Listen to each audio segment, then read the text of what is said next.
Ya, assalamualaikum warahmatullahi wabarakatuh. Kita masuk materi studi kelayakan bisnis tentang aspek lingkungan, yaitu aspek AMDAL ya. Ya, teman-teman sekalian yang uh, kuliah studi kelayakan bisnis ya. Ini materi terakhir berkenaan tentang kelayakan dari sebuah aspek dalam studi kelayakan bisnis. Jadi perusahaan atau proyek harus bisa memastikan tentang bisnisnya, proyeknya itu tidak ada masalah terhadap lingkungan, limbahnya juga, dan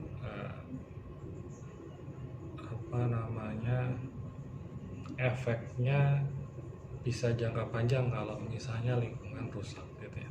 Itu juga akan merugikan bagi masyarakat sekitar. Jadi pastikan bisnis kita green atau bisa ramah terhadap lingkungan. Nah, kita bicara tentang aspek lingkungan ya. Ini kita bicara tentang dampak yang terjadi ketika proyek atau bisnis kita dijalankan terhadap lingkungan itu seperti apa. Ini limbahnya beracun nggak, berbahaya nggak bagi manusia, binatang, dan tumbuhan. Dan hal yang terpenting kenapa kita butuh studi kelayakan di aspek lingkungan ini bicara tentang aturan yang wajib kita penuhi ketika kita menjalankan proyek, ketika kita menjalankan bisnis. Jadi kita butuh kelulusan AMDAL ini, kelulusan dalam aspek lingkungan, upaya untuk menyesuaikan dengan ketentuan-ketentuan yang ada yang sudah diatur oleh pemerintah. Terus yang berikutnya bicara tentang teknis produksi dan pembuangan limbah sehingga tidak menimbulkan dampak negatif. Bicara tentang AMDAL itu kajian ya secara cermat dan mendalam ya, berkenaan tentang dampak penting suatu kegiatan yang direncanakan terhadap lingkungan. Kegiatan ini bisa bisnis, bisa proyek. Perlunya AMDAL adalah yang pertama. Kenapa perlunya AMDAL? Karena pertama, ini kewajiban perusahaan dalam memenuhi peraturan pemerintah. Yang kedua, AMDAL harus dilakukan agar kualitas lingkungan tidak rusak dengan adanya proyek-proyek. Jadi tetap alami, tetap tidak mengganggu masyarakat juga di sekitarnya, termasuk hewan dan tumbuhan. Peran AMDAL ada 3. Yang pertama, peran dalam pengelolaan lingkungan. Yang kedua, peran dalam pengelolaan proyeknya. Dan yang terakhir, peran yang berkenaan dengan dokumen-dokumen penting yang wajib dipenuhi oleh perusahaan, oleh proyek untuk bisa lulus, untuk bisa menjalankan proyek tersebut. Karena bicara tentang aspek lingkungan ini, peraturan-peraturan harus dipenuhi, harus lolos dulu oleh Kementerian Lingkungan. Oke, analisis mengenai dampak lingkungan ini butuh kecermatan ya, telaah proses produksi mulai dari inputnya barang-barang yang tidak bermasalah terhadap lingkungan ya, prosesnya hingga hasil jadinya.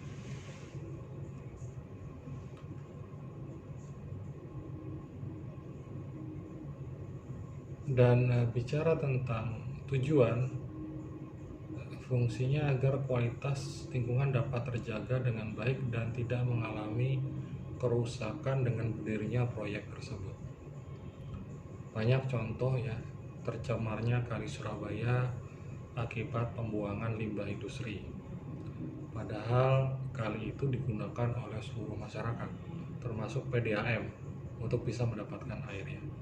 Hutan gundul akibat penebangan kayu secara liar, illegal logging. Udara di Gresik juga tercemar akibat zat amoniak akibat dari PT Petrokimia yang bocor gitu ya. Dan banyak hal lainnya di berbagai industri itu, mulai dari pertambangan, kesehatan, PU ya, pekerjaan umum, bangun waduk, irigasi, jalan raya, itu ada modalnya. Agribisnis, parpostel ya, rekreasi, lahan transmigrasi, industri berat, bahkan sampai kehutanan, taman safari itu juga butuh tentang aspek lingkungan. Hankam ya, pertahanan keamanan, nuklir ya, perdagangan, perhubungan dan sebagainya. Kita pernah mencontohkan tentang studi kasus ya. Studi kasus bicara tentang aspek ekologi. Kita harus bisa program kita paling tidak mengurangi dari resiko-resiko dampak lingkungan.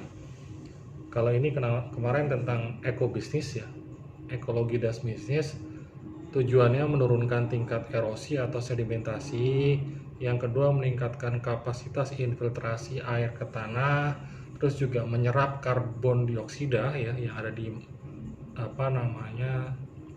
udara, memproduksi oksigen dan sebagai tempat agrowisata. Ini aspek ekologi. Sama, kita juga harus bisa memastikan bahwa proyek kita, bisnis kita itu harus bisa menjaga lingkungan. Nah, ini landasan utamanya ya, memperhatikan kemampuan daya dukung lingkungan lokasi proyek dan alam sekitarnya. Yang kedua, mengelola penggunaan sumber daya secara bijaksana, memantau dan mengendalikannya juga. Yang terakhir, memperkecil dampak negatif dan memperbesar dampak positif. Nah, potensi sumber pencemaran ya, kita pernah belajar tentang fisika dan kimia ya. Produk itu dibuat ada masukannya, yang pertama dari bahan mentah yang pasti, terus ada energi pembentuknya yang pasti, yang ketiga juga butuh bahan penolong atau katalisis. Terus pengolahannya bisa mekanis, bisa fisika, bisa kimia. Pasti masing-masing itu membutuhkan cara ya, bisa menggunakan kimia, dan keluarannya tidak hanya produk, tetapi limbah juga keluarannya. Limbah apa saja? Ada yang limbah reguler, ada limbah non reguler, dan dua-duanya ini sumber pencemaran. Jadi produk itu pasti ada keluarannya, tidak hanya produk tetapi limbahnya juga. Ada yang reguler, yang rutin, ada yang non reguler. Ada reguler berupa asap yang dikeluarkan secara terus-menerus gitu ya. Ada limbah berupa minyak oli yang harus diganti tiap bulannya, itu non reguler. Dan itu harus punya tampungannya sendiri, tidak bisa dibuang ke kali dan sebagainya. Nah, ini polutan-polutan industri banyak ya. Kalau pabrik kertas, pengolahan susu, pengawetan, gula dan tebu, pasti ada potensi jenis pencemarannya. Pabrik logam, kilang minyak, pabrik pupuk, pabrik kimia organik, semen, itu ada polutan industri yang harus dikurangi. Seperti itu. Saya kira sekian ya. Jadi teman-teman harus bisa menghitung ini. Tim aspek di lingkungan ini butuh biaya berapa untuk bisa meloloskan dokumen-dokumen yang dibutuhkan untuk proyek, untuk bisnis. AMDAL-nya keluar itu butuh berapa? Butuh sosialisasi terhadap masyarakat juga tentang dampak dari proyek juga berkenaan tentang lingkungan. Dan juga melakukan analisis mulai dari input, proses, sampai outputnya. Apa saja sih yang dikeluarkan, limbah-limbah yang dikeluarkan, dan dilakukan tes. Jangan sampai limbahnya itu melampaui batas dari peraturan yang ada. Sekian pertemuan kali ini ya, di aspek AMDAL atau aspek lingkungan, dan ini materi yang terakhir gitu ya. Jadi teman-teman seharusnya bisa menyelesaikan tugas kelompok berupa studi kelayakan. Nah, di pertemuan ke-13 dan 14 nanti teman-teman udah harus siap. Dan saya menginginkan bahwa sebelum pertemuan 13 itu dokumennya berupa proposal, studi kelayakan, dan presentasinya, yaitu slide-nya itu harus dikirim sebelum presentasi untuk semua kelompok, jadi siap semua. Tidak bisa yang pertemuan di ke-14 itu belakangan, nggak bisa, jadi harus sama. Saya kira cukup pertemuan kali ini ya di aspek lingkungan. Semoga bermanfaat. Assalamualaikum warahmatullahi wabarakatuh.